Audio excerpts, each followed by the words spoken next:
Family, my name is Dennis Ausar Winkler, minister of the Temple New African Thought, also known as a psychosocial spiritual entrepreneur, and you are rocking with the Conscious Black Business Network Radio. Our family have a powerful show coming up today. We have a mama, a nana, a warrior queen in the studio, along with brother Jabari Netter. Peace and family. Brother Jabari, how's everything going? Everything's good, brother. Glad to be here. Everything is going good. Everything is going fine. So, Brother Jabari, we have, I won't even mention the name. I know everybody, I'm just going to switch the camera over to the great queen to talk so that you guys can talk about exactly what's going on, what's coming up with the Conscious Black Business Network and Reality Speaks, a staple in the community. Basically, we've joined forces with the Conscious Black Business Network. We've been doing a few events together. Have here with us a sister who I love. I first met this sister when I was working at Everyone's Place, and I was listening to different tapes by different people, and then I finally got to listening to this sister, Dr. Patricia Newton, and I was like, man, this sister is deep. So I would take it back to our study group and check it out. So we actually started studying some of the tapes and all. And then one day a sister came into Everyone's Place and she was, asking questions like, oh, is Brother Nati here? And, just asked a few questions or whatever. And she said, well, leave my information. And then she took a pen, gave a piece of paper, and she said, and I saw Dr. Newton. I was like, wait a minute. Dr. Patricia Newton? And she was like, she said, yeah, that's me. I'm Dr. Patricia Newton. I said, what? And I just kind of went crazy, and I was like, man, because it was like I was meeting one of my superheroes. Because I had been listening to her tapes and all. So you met your superhero, right? I met one of my superheroes, and from there we exchanged information, and we started to do events and started doing events together, and it was a beautiful thing. So I'm just happy and humbled to be here talking to her right now on this program. Well, I'm honored to be here, and thank you for the invitation. No problem. All right, so Brother Jabari, so I know you have an event coming up pretty soon. Could you tell the family a little bit about that event? What's going on? What's happening? The whereabouts? The who, what, when, where's, and why's. So that event is February the 20th. Saturday, February the 20th. It's from 7 to 10 p.m. Doors will open at 6 in Baltimore, Maryland, at 430 East Belvedere, and that church is. Pleasant Hope Baptist Church by Pastor Heber Brown down there. Very positive brother there. We've been doing several events there. We've done Ashra Kwesi, we've done Umar Johnson, Claude Anderson, Anthony Browder, a host of other folks that we've been doing there. So we've been having a pretty good response there at that church, at Pleasant Hope Baptist Church. But we'll be talking about racism and the legacy of Dr. Cress Welsing. So there's a lot of stuff going on in the news right now about race. It's a racist country, racist society. So we know it's always stuff going on. So we'll talk about some of those things that's going on. We'll actually mention some today. We'll be talking about the great legacy of Dr. Cress Welsing, who's an inspiration to us all. It's going to be on and popping. And Dr. Newton always delivers a great message. He always has something dynamic to say. You've been telling me, brother, you say, look, she's going to drop it on the people. She's going to drop it so heavy. And just not something is life changing. Something is transforming. Something that can help our people in the times that we are in. Right. One thing I like to say before we bring out Dr. Newton is I've been doing some research in the mental health field and so on and so forth. And I was like doing this research on mirror neurons and all these different things. I'm like, people are not talking about this. I said, hold up. I'm thinking, I did a presentation 1 week up at, because I'm in schooling for pastoral counseling program and all this other thing. But I did a presentation a week before PLM brought her in to speak.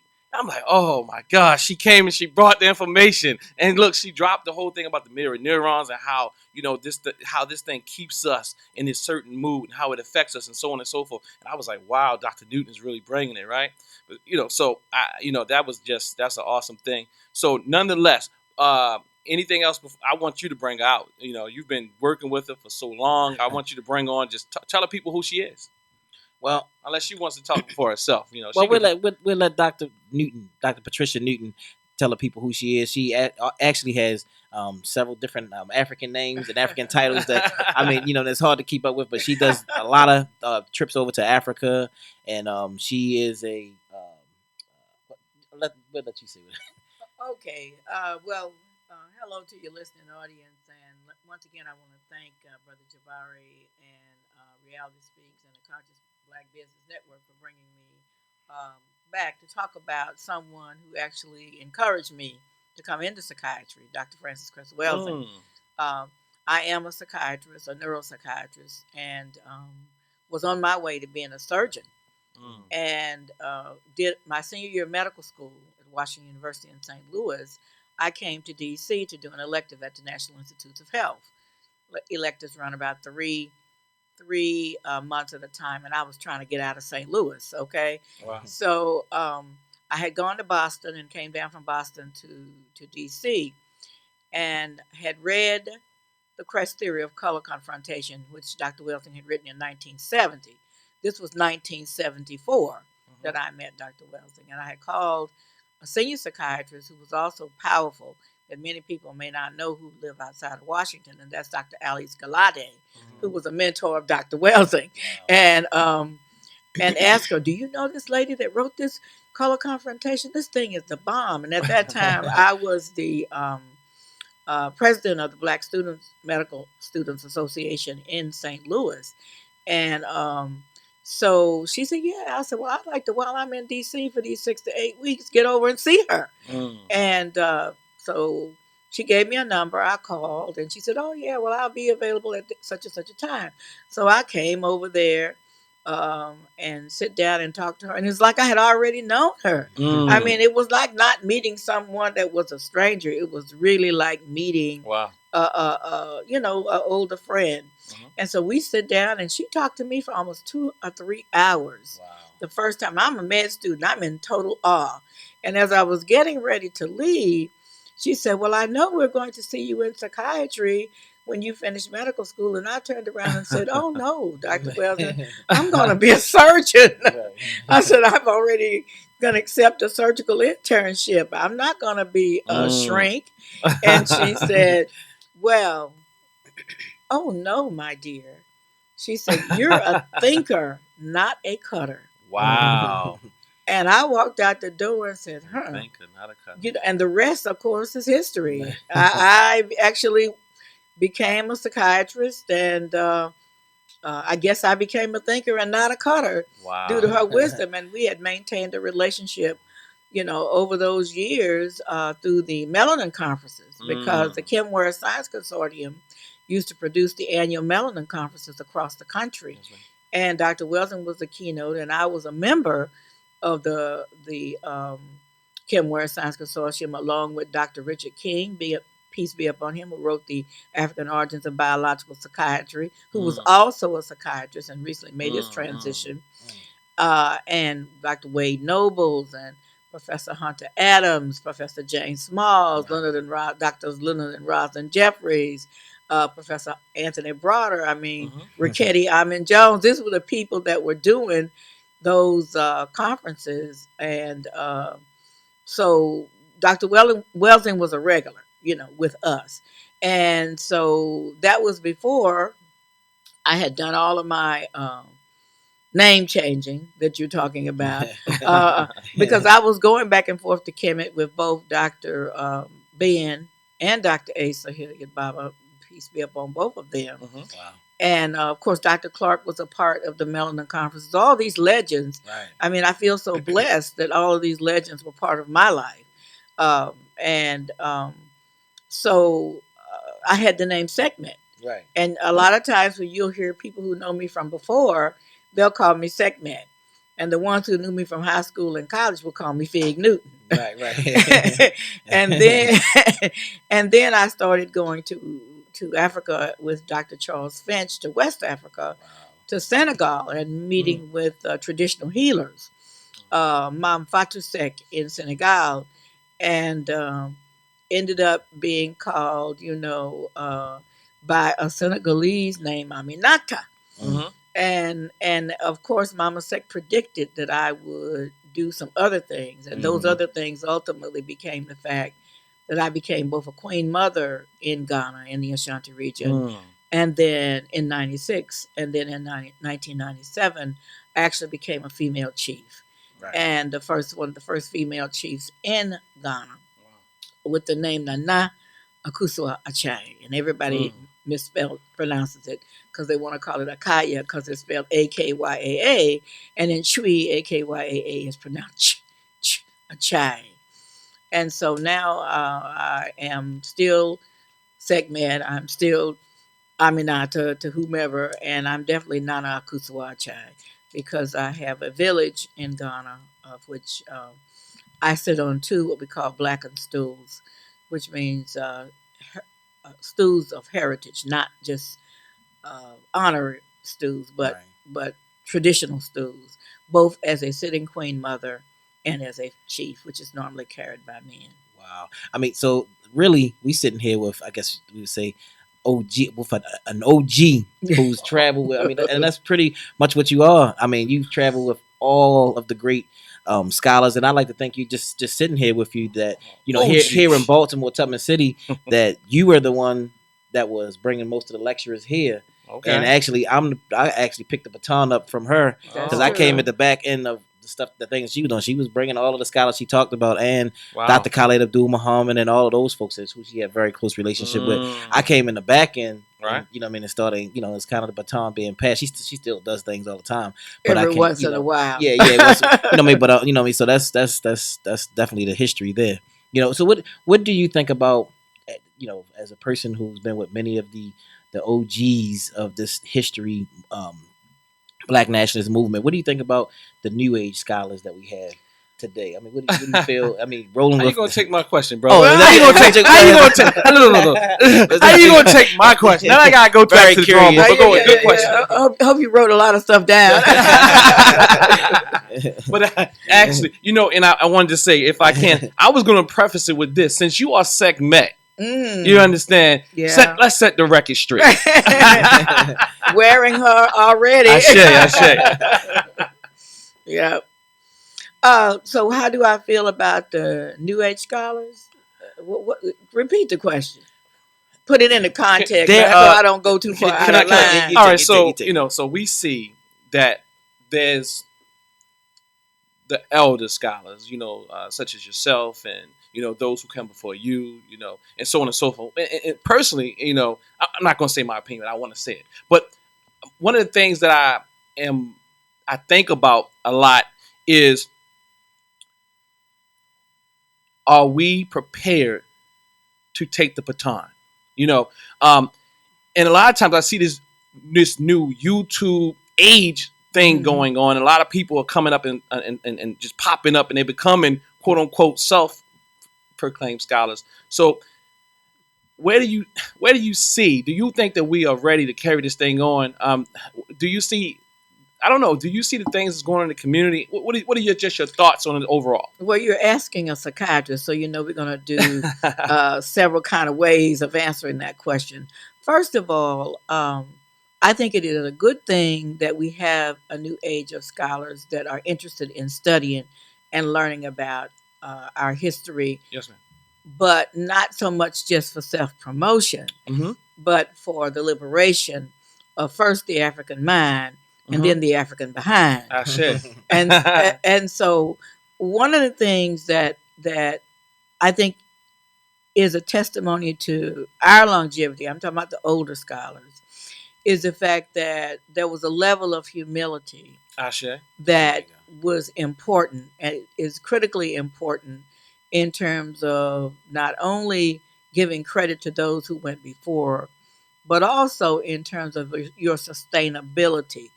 Because if the ego is so carried away that you get blinders, then people don't listen. They listen for a minute and then they stop.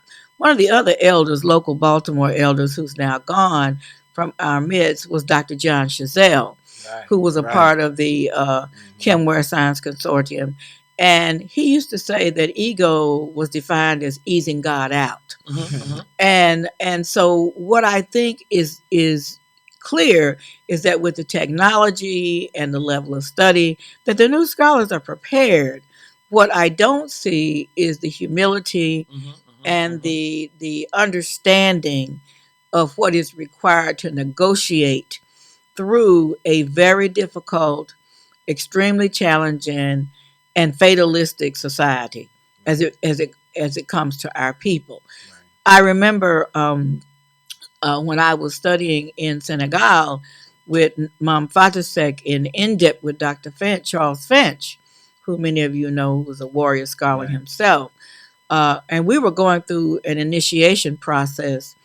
And someone said, "Oh, I want to become a priest or a priestess. I want to become, and I need to know what to do." And I remember turning around and saying to the young person, "You are selected. You don't choose." And so part of the issue is that what we have to understand, here we were in a remote fishing village outside of Dakar with no running water and no electricity of any sort, outdoor toilets and all of these things, studying from a woman who you would call in America illiterate. But had wisdom beyond anything that our book knowledge would give us. And I remember the phrase that I am a student as long as my teacher lives. And so part of what is important for us is to understand that we all stand on the shoulders of those who have gone before us, and to give credit to those people who have laid the foundation for us to be in a position to even negotiate about tooting our own horns. I mean, and I guess we asked the question because, you know, in the age of YouTube, there's so many bright upcoming scholars. Excellent ones, yes. But they have a different, like, they're very, like, you know, me walking in the line of divine, you know, with yourself and Dr. Benz and all, you know, the way I was taught, don't get me wrong, they would say what they need to say at different times.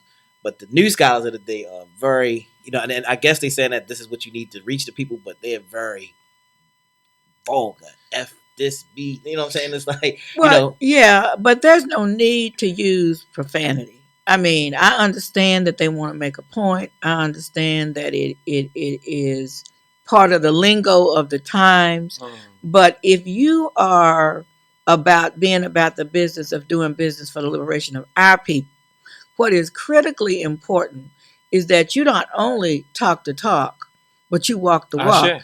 And when you as a scholar or as an elder or as someone who is purporting to be such, or people who have declared you as such, when you walk into a room, that room is supposed to light up. Right. It's not supposed to be dark. You know, there's an old saying that goes, so everybody lights up a room. Some people when they enter, others when they leave.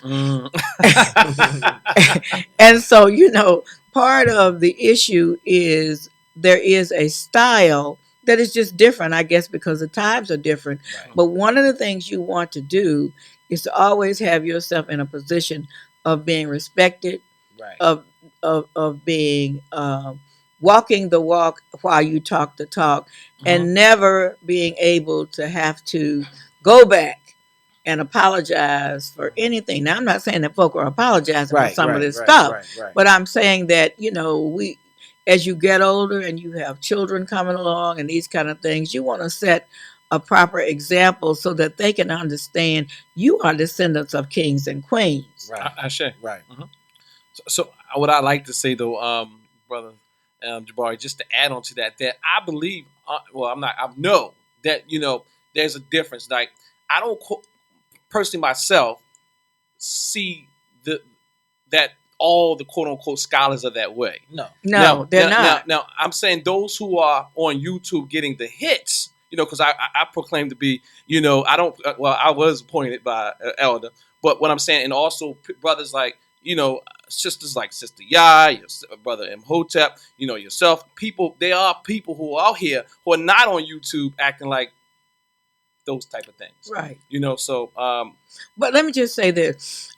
I think that when you use profanity, there's a place for it to be for emphasis, not just every other word coming out of your mouth, because what that says is that your linguistic skills and vocabulary are limited. Right.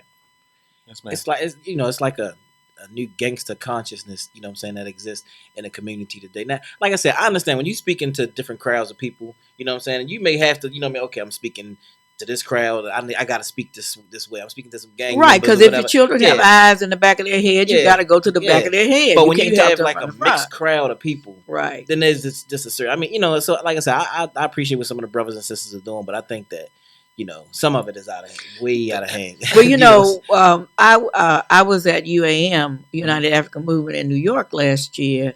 I'll be back again this year. I always am invited for Black Women's History Month. And I was staying at the home of some people. And I said, "Are you coming to the lecture tonight?" And the person said, "No, I don't think so." I said, "Why not?" "Well, I can't get with all of that lingo and stuff that goes on." And so I said to the lady, "I want you to come. Right. But I want you to know that not everybody that is a conscious African that is purporting the liberation of our people are foul mouthed or not without caring and are bashing the people whose shoulders they stand on. Right. So I want you to come." And when she did come, she said, "Oh my God, this was just a wonderful experience. I never thought I would have that experience." And this is not to negate anything that anyone is saying. It is to just say that there's a time and a place for all things. I agree. Yes, ma'am. And we just have to learn the code for when to do what, when, and where. Exactly. Absolutely. I agree. When it comes to one, like I said, we've been bringing you for years to Tubman. Well, you here in Tubman City, but one of our classics that we have is early sexual trauma, which is a classic in the research that you did on that DVD. If you could just, just a little, give us an overview of that early sexual trauma in the Black community. Well, it's interesting because we had a conference here in 2013 over at the Hilton in Baltimore called Early Sexual Trauma in the African American Community. And we brought scholars from all over the country.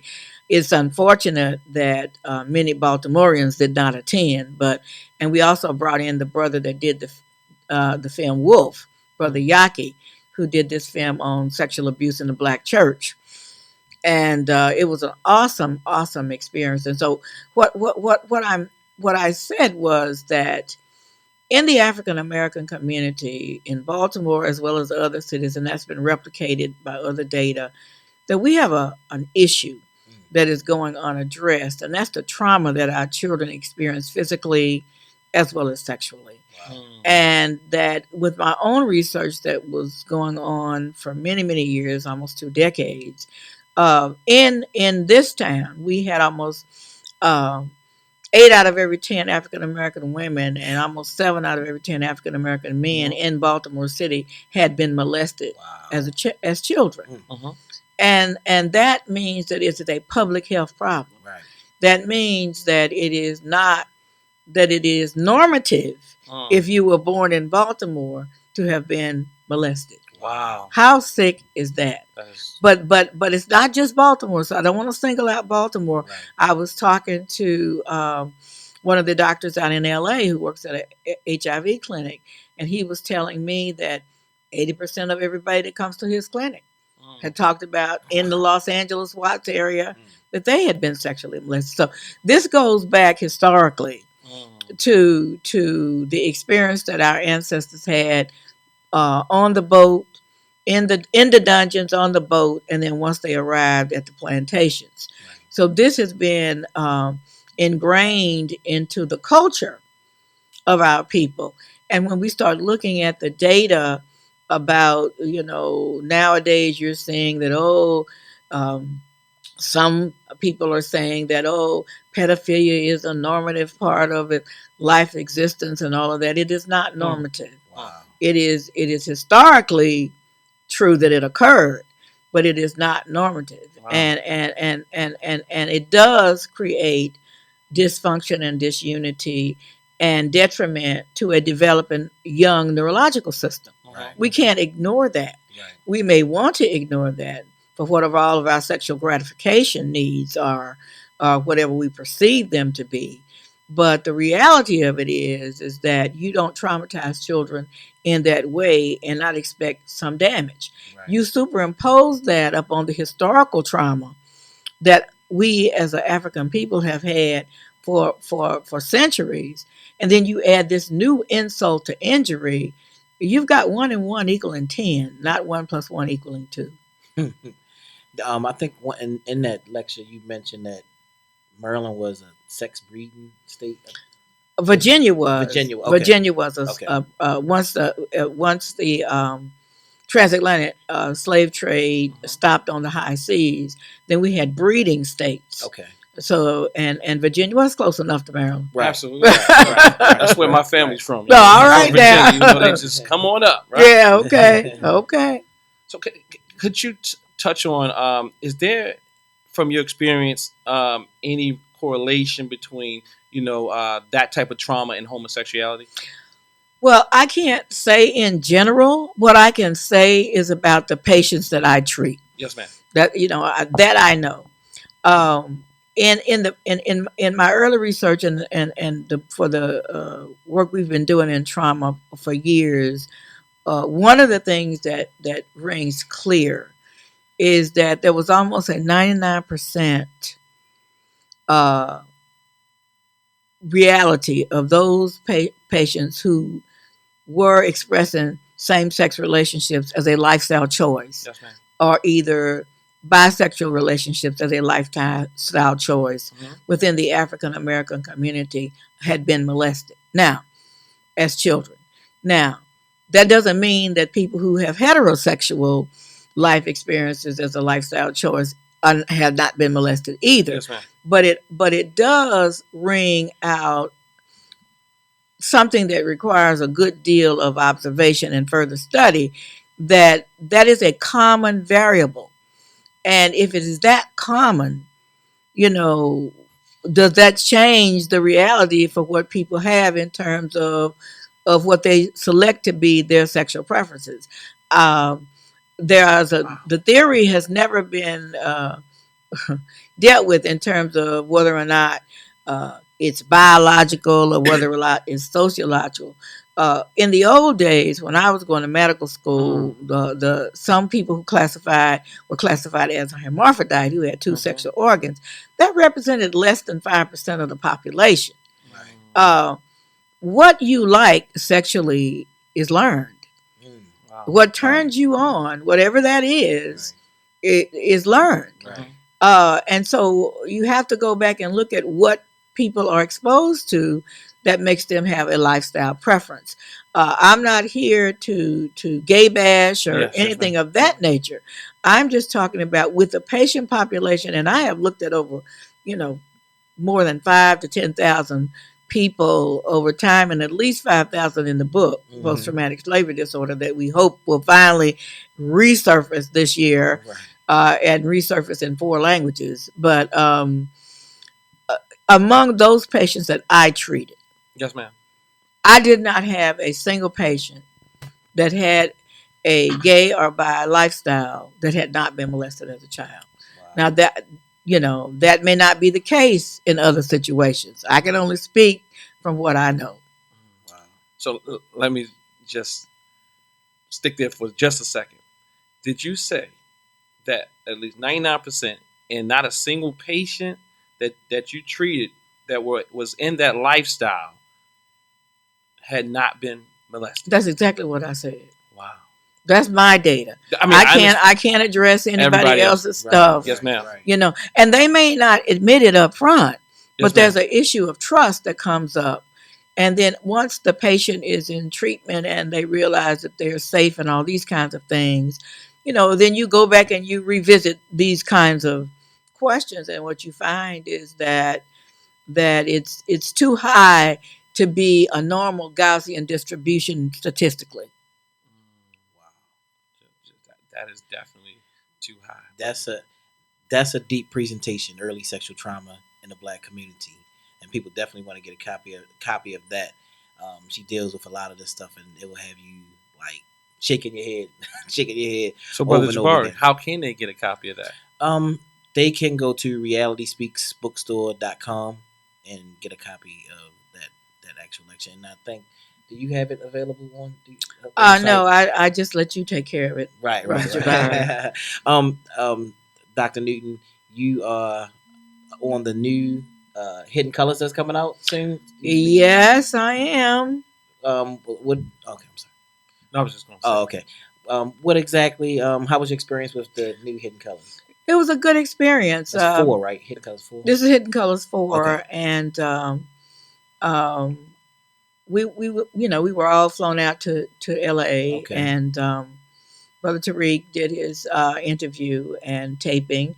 We don't know what portion of the interview will be actually in the in the film. But we did have an interesting discussion around melanin issues, around issues of so-called white supremacy, and a number of other issues. It was a very good experience. I think it's going to be worth viewing, especially for people who are just coming into their consciousness out of their semi-comatose state. Right. Good. Well, it's definitely good to have you there. Like I said, as an OG. I think Brother Tariq has reached out to a lot of the OGs of the movement, and bringing them into Hidden Colors. So I mean, it's definitely gonna be good to have you there. Right. And and I guess in Baltimore we did last year. We did Hidden Colors 3 at the movie theater, and I'm pretty sure we'll probably do the same thing this year. Hidden Colors 4. Yeah, Hidden Colors 4. I think it's coming out in the spring. In the spring. Okay. Yeah. So can't wait. I did see Dr. Newton on the actual trailer, and I was like, "Oh, okay, all right." The trailer is very interesting. I think is an awesome lineup. I just saw the lineup. I was like, "Wow!" I was like, "Who's not on there?" I was like, "Who's not on there?" I was like, "That's going to be some serious stuff when you go." And I think Tariq, he took it back to, from what I saw in the trailer, to some heavy hitters, to some of the foundational people out here doing the work. Mm-hmm. Dr. I wanted to ask you. I had a joke.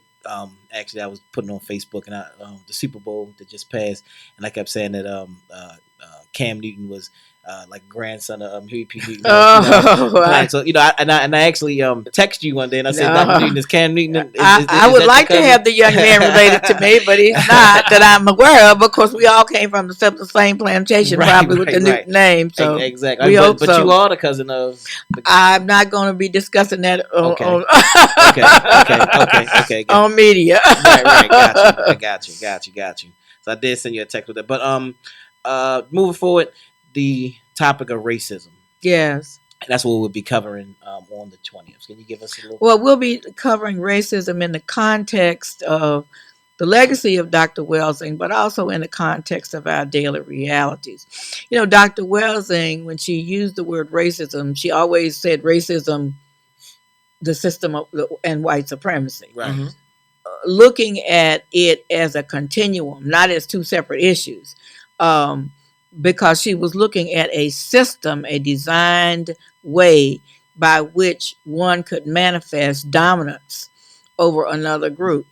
And she knows, as well as, a lot of people have heard me say, I very rarely use the word white supremacy, which is different than the system that she was talking about. She was talking about our overall system.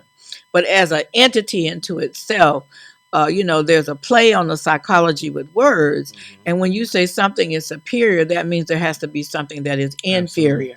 And so I would never ascribe to calling the Euro system a superior system, with the full understanding that I'm not in disagreement with Dr. Welsing as it relates to the system of white supremacy. I think that needs to be clarified, because some people have tried to create confusion. Some people, that's their role on that kind of dynamic. And so what we're going to be looking at is how, in fact, that system manifests itself. Dr. Welsing used to say that there were 4 elements that were required for this system to exist. First, it had to be established. Then it had to be maintained. Then it had to be expanded. And then it had to be refined. And what we're living in today is the refined movement of racism, where everything else is put there but the word racism, but the concept racism. And many people, especially Europeans, feel that we've beaten this to a dead horse. Now, nobody complains when Jewish people talk about the Holocaust, but they do complain when we talk about our hell of a cost that we had to endure for a longer period of time than most other groups in the world. And what's really sad about the whole concept of racism is that there in the human population, there is only one race. There's only one race, and everything else is a variation on that thing. Right, right. Because all Homo sapien sapien derived, from the Afroid that migrated across, into other parts of the world. And there were, at any point in time, several different species of what became humans or humanoids. There were several different species occurring sometimes at the same time, including Neanderthal and other groups. And so these species interbred, whether we want to accept it or not. That did happen.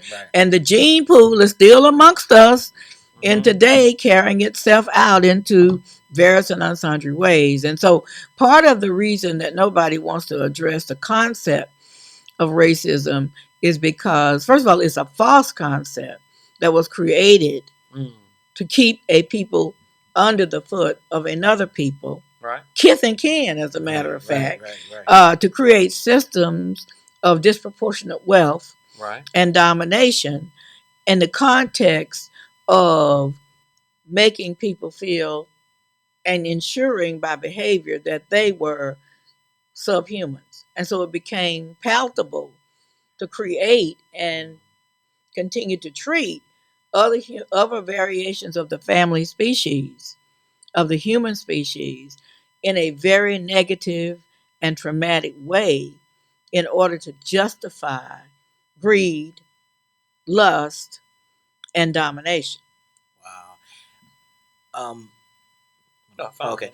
So while we talking about racism, back to the Super Bowl. Did you watch the Super Bowl? I did not. But I know you hear all the talk about Beyonce and the halftime show.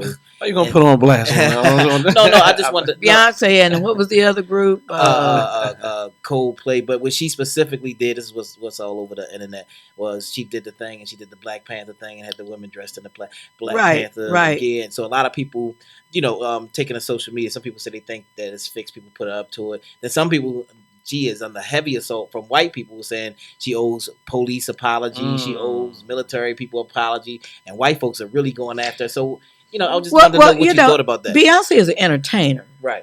Let's say that, right? Do we hold other entertainers accountable for the poo-pas and the things that they do? I mean, she's an entertainer, right? So if you want to complain about entertainment, which a lot of people enjoyed, and I can't think that many folk were looking at their costumes as much as they were looking at the booties. Let me just call it the way it is. And I saw all the people yelling. I did see the clip. Right. I saw people yelling and screaming in appreciation. I didn't see them yelling and screaming that it was a racially, motivated thing. Entertainers have always made statements one way or the other. Right. Whether they were conscious or unconscious, right?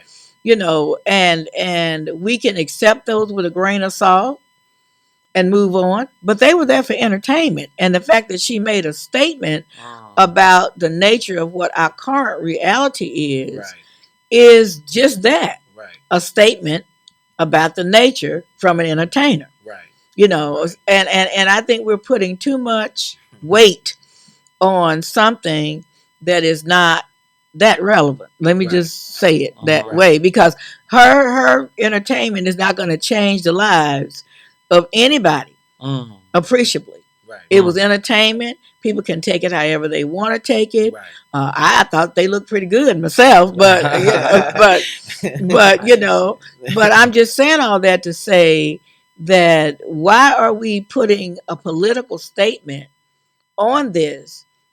Because I was always told as a child that a hit dog hollers.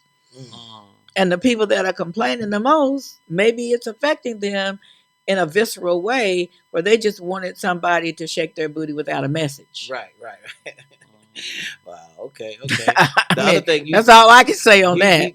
I gotta. Can I I'm sorry. ask Dr. Newton a question? So do you believe that entertainment can affect change? Yes, I do believe it can affect change.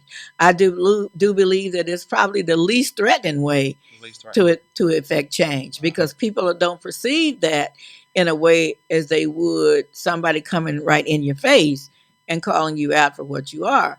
I think that what entertainment can do, and movies do it all the time, is bring to viewers a level of reality that may not be conscious in their mind. And it also permits, hopefully, a discussion to ensue where people can dialogue and come to some kind of congruency. The problem in America is that we are very sensitive about race. And we don't want to discuss it. At least Europeans who are in control don't want to discuss it. Because anything that shakes our comfort zone, we want to push down. Because it's safer and easier to push it down and not discuss it. And because everybody says, "Oh, black people get so emotional about it, and they always looking for a handout and this and that." I think those are very simplistic analogies and do not get at the core of the reality of what is really going on. White privilege is what I call it, rather than rather than white supremacy. And my friend Hunter Adam calls it white pathological privilege. And so the reality is, who expects somebody to give up their power without a fight? Right. You know, are you serious? Absolutely. And that's something that's what Dr. Welsing was talking about in the system. She really wasn't talking to Europeans. Right. We need to understand she was talking to us Right. about us thinking all the time that all we have to do is be kinder, gentler, and pray our way out of a difficult situation. That some people are vested in maintaining the status quo because it's advantageous to them, period. And so if you think for 1 minute that you're not going to get a peep out of anything that an entertainer does, like Beyonce, as subtle and low level on the totem pole of changing things that is, then you're just stupid, because the reality of it is nobody is going to give up privilege. Right. And Dr. Clark used to say it better than anybody. You cannot expect powerful people to teach powerless people how to gain power. Woo. Yeah. Speaking of, I guess sometimes when it's necessary to switch the language, Snoop Dogg actually. In his response to Jada. To Jada with the goodness. Oscar. If you can speak about the I Oscar. did see that. Yeah. Well, it's raw and real. Right. It's just raw and real. Right. You know, Snoop said, "I can't say it as nice as you." You know, Baby girl. Baby girl. Wow. Yeah, but I mean, first of all, the point is well taken, but it's very late in coming. Oh, wow. Absolutely. Let me just Very say late. that. Very, very late. It's very, very late in coming.